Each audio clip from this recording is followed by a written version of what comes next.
Hi, I'm Mark from Valor XL, and today I'd like to present a tutorial on how you can make voiceover recordings using the PreSonus Studio One digital audio workstation. Now, this is not a paid endorsement. I'm a musician and I've been using Studio One in my home studio for almost a decade. It's a fantastic tool that's very good for doing voice recording, and I'm specifically tailoring this tutorial for folks who have never done any computer-based recording before. Now, in the examples we'll be looking at today, I'll be using Studio One Professional version. There is a different version that you can use that we'll talk about in just a second. But I first wanted to mention the 4 components that you need to do recording. First is the digital audio workstation itself. You also, of course, need a computer, and my recommendation would be that you go with one that has as much RAM as possible, a minimum of 8 gigabytes, preferably 16 or more.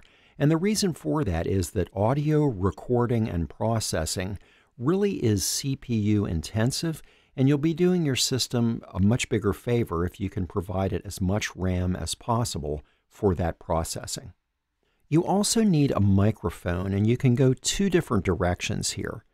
They do manufacture microphones that have a cable molded into them that has a USB or USB-C connector on the end, and you can literally plug it directly into the computer. Now, I personally advise against doing that because you're really losing a lot of flexibility if you go that route. I think you're better off to use a standalone condenser microphone, which is what I'm using. Now, these are frequently used for musical applications. The particular one I'm using here is a Behringer B1. And in the description below this video, I'll leave links for a couple of suggestions in the maybe $100 to $150 price range for some good entry-level mics.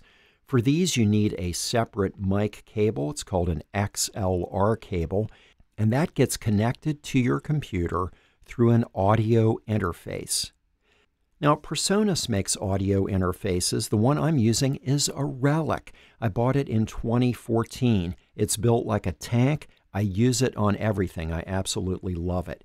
Now, other manufacturers also make audio interfaces, but a great thing of going with one of the PreSonus models is that they come bundled with Studio One Artist version, which is kind of a pared-down entry-level version of Studio One that's still fully functional and sounds great.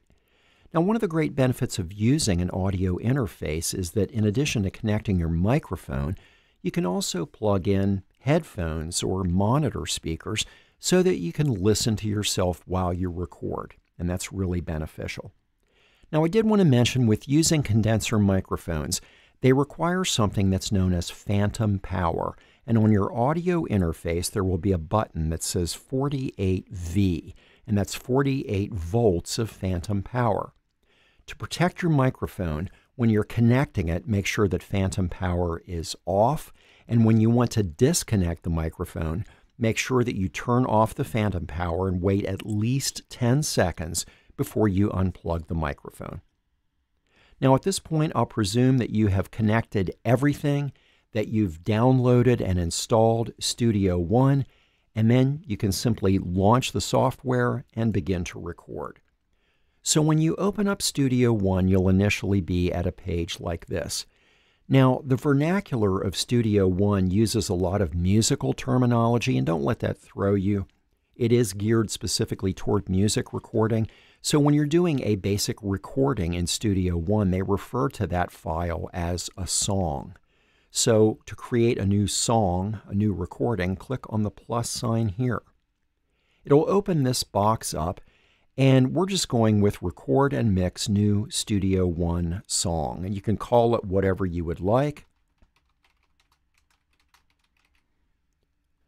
You have the ability to pick the file path where you'd like to store the recording. And I did want to mention with Studio One, when you store a recording, if you later on move it, Studio One will not be able to find it. It's a real hassle. Pick one location for your recordings and store everything there. The sample rate defaults to 44.1 kilohertz. You do have other options. Just keep it at 44.1. and click on OK. And now Studio One has created a song. We have a lot of things going on here. We don't need to worry about most of them. I do want to click down here on Browse to remove that. And the first thing that we want to do is we want to come up here to the very top and click on Studio One and then select Options. Now under Audio Device, this is where you want to make sure that the system is properly recognizing your audio interface. So I've selected from the drop-down menu Audio Box. You could put another selection in, but this will ensure that the correct drivers are being used so that my interface is connecting with Studio One. The next thing we need to look at here is the device block size. What's this all about? I won't go into all of the background, but when you're recording digital audio, there is something known as latency. So your voice goes into the microphone. The microphone then runs that signal into your audio interface. It goes through a converter. It converts the analog signal into a digital one, and that moves all the way through the various pathways of the Studio One software before it then comes out into your headphones or your monitor speakers. So if you have your headphones on and you're listening to yourself talk, if there's any lag time between the signal going in and coming out of Studio One, you'll hear it. If there's a lot of lag time, you'll sound like an Elvis record from the 50s. It'll get very frustrating and very distracting and very annoying. So you want that lag time to be as minimal as possible. So a good rule of thumb with this device block size is to pick something fairly small. So you can see the input and output latency is just a little over 4 milliseconds. We'll never hear that. Now do that when you're recording. And then when you get to the point that you're actually doing editing and you're mixing down your audio, the system needs a lot more processing power. So at that point, increase the block size. Go ahead and set it all the way up for 2048. That'll eliminate annoying things like audio dropout, glitches, pops, and clicks. So just think about it that way. A lower number when you record and a higher number when you're doing editing. The last thing I want to do is click on Song Setup. Now I've done this already, but when you initially are setting up Studio One, you'll need to go under Audio Input Output Setup, and you want to make sure that you have an input channel for each of the physical connections on the audio interface. My audio box has a left and a right input, so I added a left and right channel here by clicking on Add. And the same for the outputs. I made sure that I have a stereo left and right channel.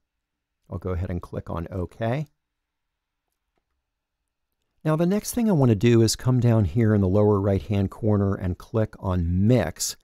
And this has opened up a window that in a lot of ways is kind of simulating what I would see if I was working on an actual physical audio mixing board. Now I'm going to click over here just to kind of close these out and clean that up a little bit. We really don't need to see anything there. But over here on the far right-hand side, you see a representation of a fader on a mixing board. And this particular channel is what's known as the master fader. Some people also refer to it as a mix bus.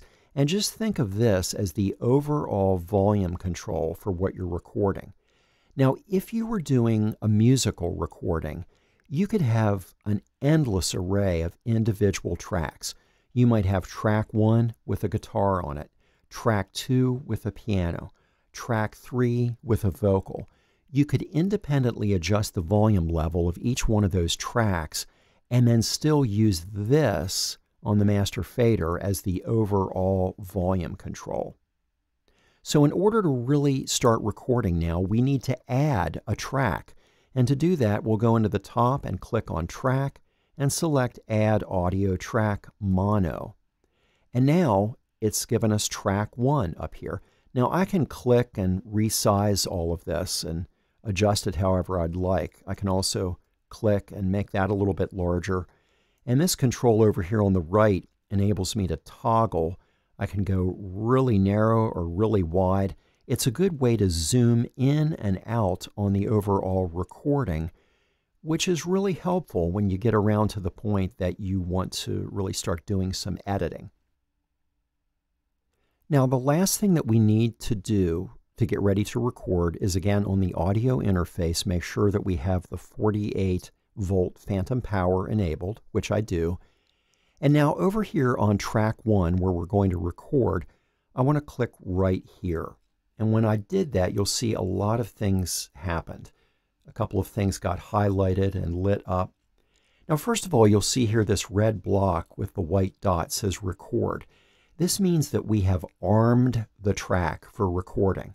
We're not actually recording right now, but we've essentially told the track that we're ready to start recording. So we now have the ability to engage the recording mode, and the signal from the audio interface will get captured.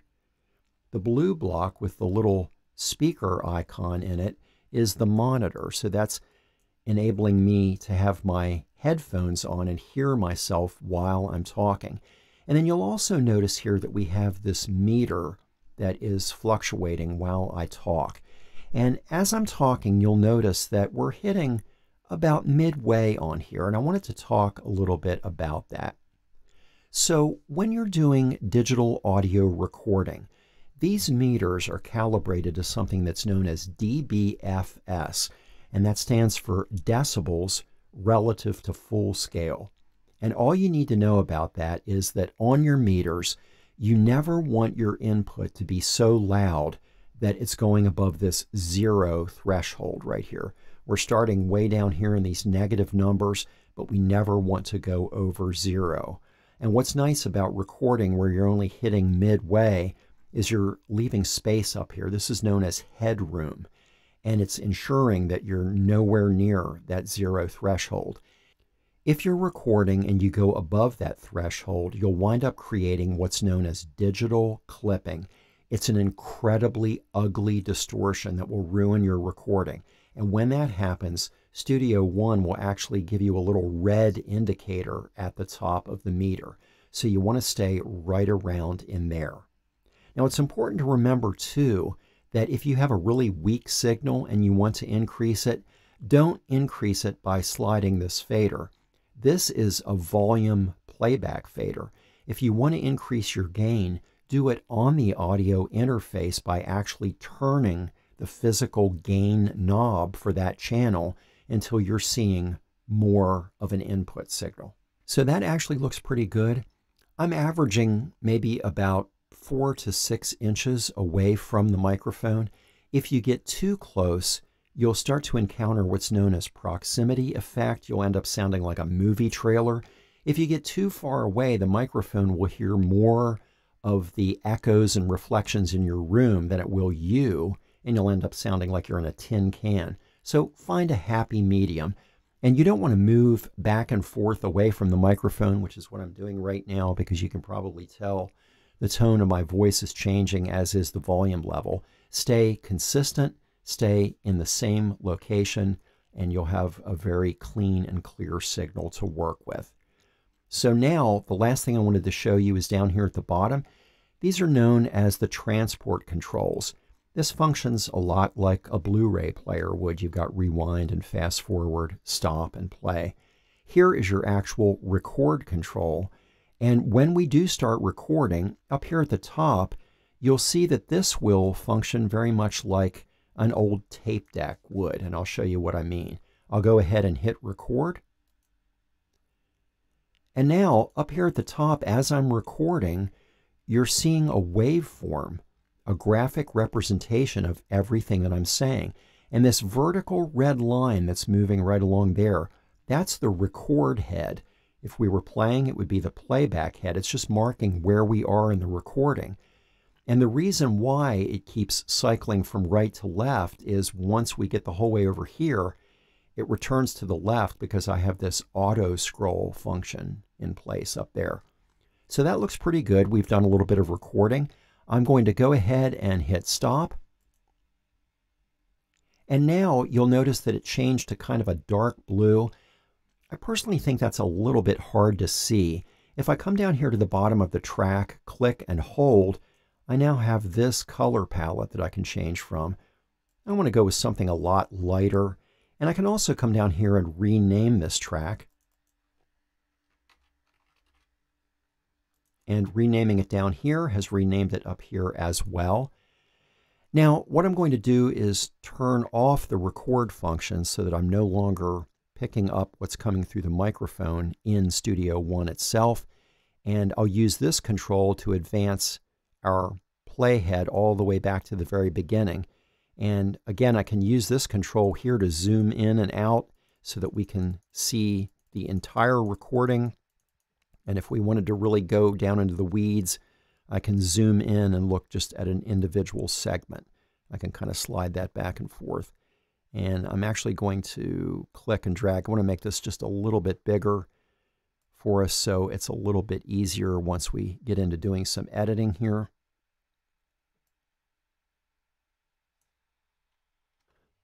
I talked earlier about wanting to have a higher block size when you get into doing editing.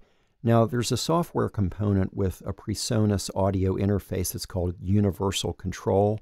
I have that open right now, and I can use that to just change our block size from 128 all the way up to 2048.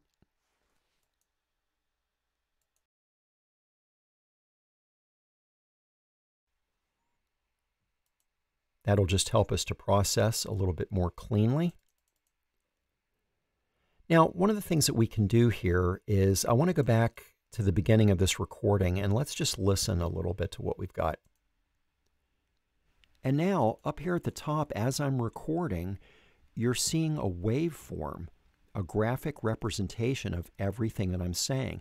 And this vertical red line that's moving right along there, that's the record head. If we were playing, it would be the playback head. It's just marking where we are in the recording. Now, one of the first things that I'd like to do here is ensure that we really have a good, strong signal. And to do that, I'm going to come down here and click on Channel Editor. And this opens up an area where I have a couple of different rows. And Inserts is where I can add what are known as plugins. Now, PreSonus Studio One comes with an incredible set of stock plugins. And these are basically software modules that are duplicating some physical piece of hardware like an equalizer or a compressor. There are a lot to choose from. And I actually want to pick one of them that is not part of the regular stock plugins, but it's a free plugin that you can download from the PreSonus website. So I'll click on the plus sign and go down here to the bottom, and we're going to select VU meter. This is a volume unit meter. I'll double click to open that up. Now, I won't go into the technical background on this other than to say that if you click, hold, and move this knob, a good way to start is to calibrate this so that that knob is set for 18. And you can go back to the beginning of your audio. And now what I want to do here is I want to play the audio, and I want you to watch the needle while the audio plays. And now, up here at the top, as I'm recording, you're seeing a waveform. So as a good starting point, what we're aiming for is to have this needle peak right around 0 with this calibrated to 18. It's okay if the needle occasionally goes higher than 0, but we want to average right around there. And to adjust this recorded signal, if I hover here, you see how that's now changing. When I get up to the very top, it's turning into a little hand icon. If I click, hold, and drag, I can decrease or increase that signal.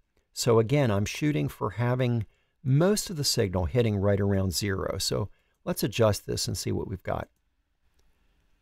And now, up here at the top, as I'm recording, you're seeing a waveform, a graphic representation of everything that I'm saying. And this vertical red line that's moving right along there, that's the record head. If we were playing, it would be the playback head. So that actually looks pretty good. We're occasionally hitting a little bit higher, but that's really a nice starting point, and it gave us a slightly thicker signal to work with up there. I'm going to zoom in on that a little bit better. Now, the next thing that I wanted to look at here is some really basic editing. So let's listen to a portion of what we've got. And now, up here at the top, as I'm recording, you're seeing a waveform, a graphic representation of everything that I'm saying. And this vertical red line that's moving right along there, that's the record head. If we were playing, it would be the playback head. It's just marking where we are in the recording. So let's say that I listened to this and I decided, you know what, I don't want that whole section there. I don't want this part. If we were playing, it would be the playback head. It's just marking where we are in the recording. If I wanted to completely cut this out, what I can do is come up here to the top and hover over this. This is the split tool. Now, if I click on that, I can position the cursor wherever I would like. I'll go to the left of that section, click, and then go to the right of the section and click. And now I want to convert back to just this arrow tool, so I'm just pointing. And now, if I click on that section, I can right-click and I can hit delete. And now I've taken that section completely out. So now let me zoom out a little bit. So now there's the missing piece. Now what I can do, I can also click, hold, and drag, just take a little of that edge off. Let's say that I want to join these two pieces back together again, so I can click and drag, and I can actually overlap these a little bit. And so now, let me go back to the beginning. Let's listen to what we've got. And now, up here at the top, as I'm recording, you're seeing a waveform, a graphic representation of everything that I'm saying. And this vertical red line that's moving right along there, that's the record head. And the reason why it keeps cycling from... So there, that actually sounded pretty good. You could barely even tell that there was an edit. Now, if I felt like that was a little bit rushed, maybe I needed a little bit more of a gap, I can slide that just a little bit here to the right. You can wind up with edits sometime where you hear a little bit of an audio dropout or a pop or a click. If that happens, you can simply right-click, come down here and click on Create Crossfades. And when I zoom out, you'll see a little bit more. What that's doing is it's actually at the tail end of this clip very quickly dropping the volume down to 0. And then on the second clip, it's starting at 0 and very quickly increasing the volume. And it's a great way to just smooth over rough spots. Now, you may have a lengthy recording that you've done a lot of edits in. And if you have a scenario like that, it can be a little cumbersome to look at. So if you want to kind of get everything back into one nice coherent graphic, all you have to do is click on the farthest one to the left, come over here to the right, hold the Shift key down, click, and then right-click and select Bounce Selection, and there it's fused everything back together again. So that's just an easy way to kind of go back to a standard graphic. Now there's one other little editing thing that I wanted to show you. We'll come down to the channel editor and we'll click on plus for the inserts, and this time I want to add something that's known as Pro EQ. I'll double click to open this. I'll hit this little pin icon here to keep this open. This is an equalizer. And you may not really be familiar with equalizers, but maybe you've used a car radio. Maybe you've listened to satellite radio or played MP3s in your car.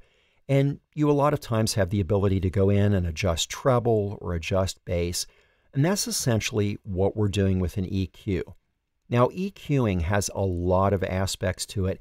It's basically taking the entire frequency spectrum that humans can hear, and it's dividing it into different regions. And you'll see here on this line that I can click on any of these dots, and when I do, down below, it's lighting up a corresponding section. So this LF are the low frequencies, MF are the mid frequencies, HF are the high frequencies, the LMF are the low mids, HMF are the high mids, and we also down here at the end, I'll go ahead and turn all of these off, you'll notice that we have something here on the far left that says LC. And when I did that, look what that did. It took the line and it created this slope. So the LC is what's known as a low cut filter. With the human voice, everything from 0 to about 50 hertz is really not any useful information, and yet when you're making a recording, there can be things that are kind of lurking down there, and you can't even necessarily hear them, but you can perceive them. And it might be things like your fan on your computer. It could be the air conditioner running. It could even be somebody walking in the next room. A lot of times it's just kind of a low rumble. It's not really adding anything constructive, and it kind of clutters the signal and just creates something that you don't want there. So this low cut filter comes into play. Sometimes you'll also hear this referred to as a high pass filter, and that's because it's only allowing the higher frequencies to pass through, and it's cutting off the low stuff.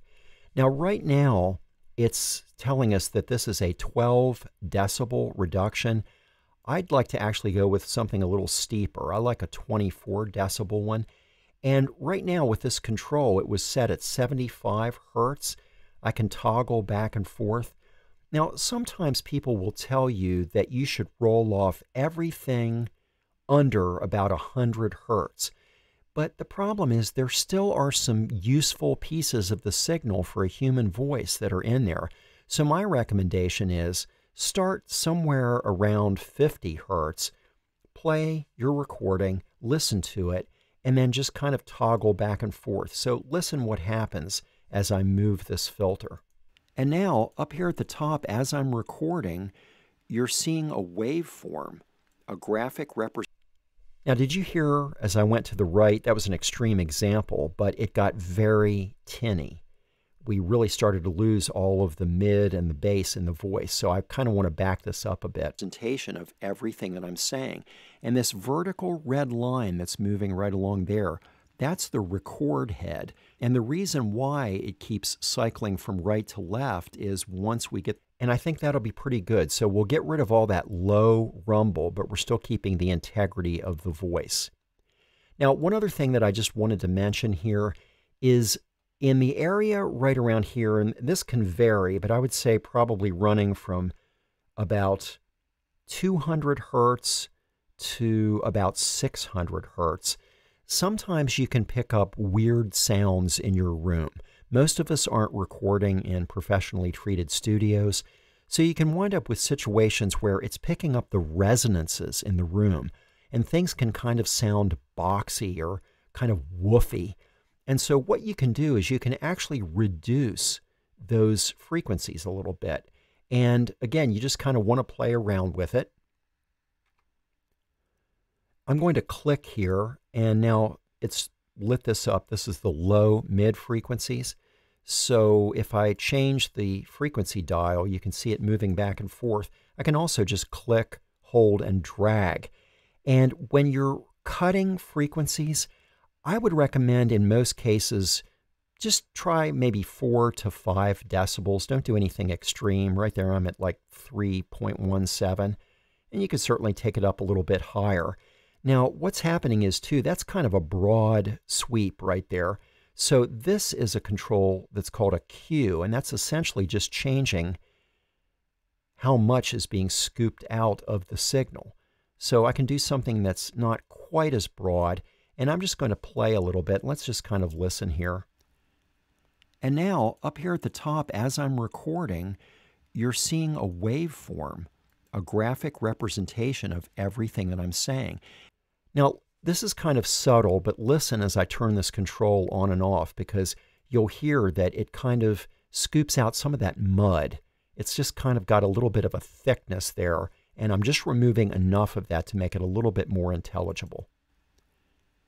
And now, up here at the top, as I'm recording, you're seeing a waveform, a graphic representation of everything that I'm saying. Again, it's kind of slight, and you could certainly tweak this a little bit more, but just play around in that area. And sometimes you may find that you have to do this a couple of different places, and that's fine. You may have a couple of different areas side by side where you're picking up some weird reflection in your room, and you can just experiment to try to notch that out a little bit. Now, another area that can be problematic is up here in maybe the 4 kilohertz to 8 kilohertz range. You can encounter what's known as sibilance, and that's where S's and sometimes CH sounds are extremely shrill. And so you can kind of notch out those frequencies sometimes. But an even better approach is to use something called a de-esser. So in Studio One, if you click on the channel editor and go to the plugins, there actually is right there the de-esser. I'll open that up. And this is great because it gives you the ability to reduce some of that. So I'll show you kind of how that would work.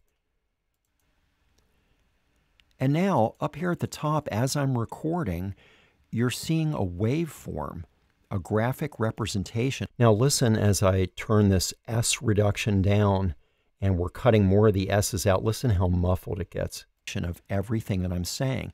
And this vertical red line that's moving right along there, that's the record head. And the reason why it keeps cycling from right to left is once we get the whole way over here. So you want to find kind of a moderate setting there. If you take it down too far, you sound like you have cotton in your mouth. You can also adjust what frequency it's specifically targeting. This is kind of defaulting to 6.8 kilohertz.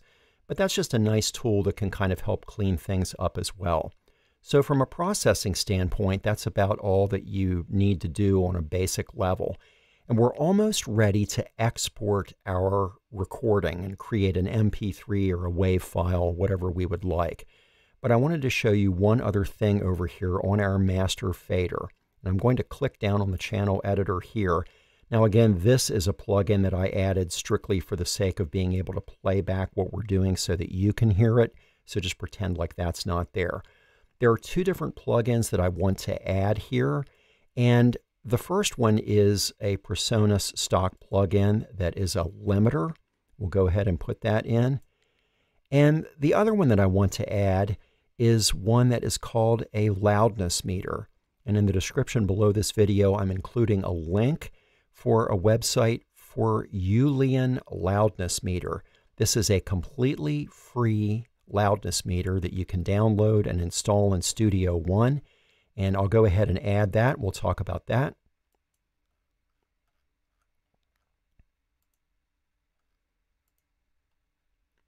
Now I'll open the limiter first. I want to pin that there so it doesn't go away. And we'll open the loudness meter and I'll pin that one as well. So the first thing we want to do here is go back to the beginning and I want to listen and let's watch this volume meter.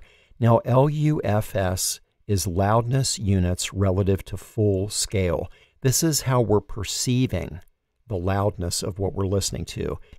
We'll see a lot of various fluctuations, but we want to ensure that we're averaging somewhere around -14 right here. So what I'd like to do first of all is the limiter.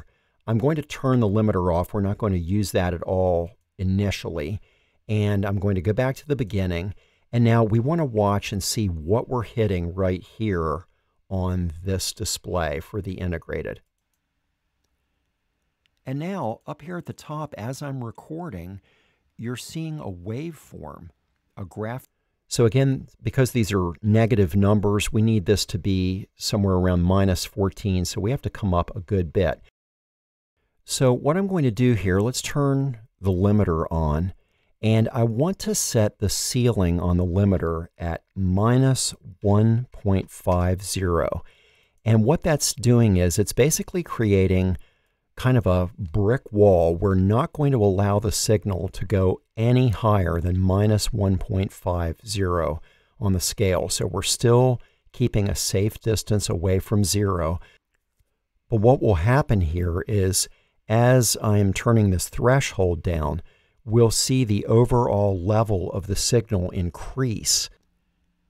And now up here at the top, as I'm recording, you're seeing, so that's still pretty low. We're only hitting there around 26. So the first thing I want to do is bring up the level of the track a little bit. A waveform, a graphic representation of everything that I'm saying. And this vertical red line that's moving right along there, that's the record head. And the reason that helped a little bit, but now we're also going to pull down the threshold on the limiter. And again, we're going to watch and see when we start to get around -14. Left because I have this auto scroll function in place up there. So that looks pretty good. We've done a little bit of recording. And now up here at the top, as I'm recording, you're seeing a waveform, a graphic representation of everything that I'm saying. And this vertical, and that actually looks pretty good. And down here on our true peaks, the highest we're getting is minus 1.7, so we're not going over that, and we're averaging around minus 14, so that looks really good. Now at this point, the last thing that we would do is export this. And so first of all, I want to go up here and click on File Save, make sure we did get this saved properly. And in order to export it, I'm going to zoom out a little bit here. And we want to tell Studio One what we're exporting. So if I hover up here over the global track visibility and click on Marker, what it's doing now, it's giving us a start marker. I'm going to slide that up a little bit there. And way out here, we should also have an end marker. And I'll just bring that in. And we want to position that near the end, because what will happen is when we export the file, we'll be telling the system to export everything between these two markers. I'll go ahead and save that. So to export, we'll click on Song. We'll click on Export Mixdown. We can select the file path. I'll go with what we have there, and I'll call this Voice Test Mixdown. We also have the ability to select the type of file format we want to export in. We could do a WAV file. I'm just going to go with an MP3, and we're exporting between the song start and end markers, and I'll click on OK. And now we have a finished MP3 that we could use in whatever context, a mixdown of what we just recorded. Those are the absolute highlights of working in Studio One. I know there's a lot to look at, but it really does become easier the more time you spend in it. And I really do encourage you. It's such a great software, and the longer you work with it, you'll see you can make very professional edits and come up with recordings that you can use in a wide variety of applications. If this tutorial was helpful for you, would you please give us a like, and in the comments below, let me know, have you ever used Studio One or any other digital audio workstation? If you're having struggles in your business, whatever it is that you do, I'd like to offer a free resource. You can click on the link in the description below the video and download a PDF called Taking Your Organization's Temperature. It'll give you a real insight into your organization and help you to truly thrive. I'd like to invite you to subscribe to Valor Excel. We publish new content on a regular basis, specifically tailored for small businesses. Thanks again for joining me. Please come back for the next installment. Remember, at Valor Excel, we're committed to helping you do smart work. I'll see you next time. Until then, goodbye for now.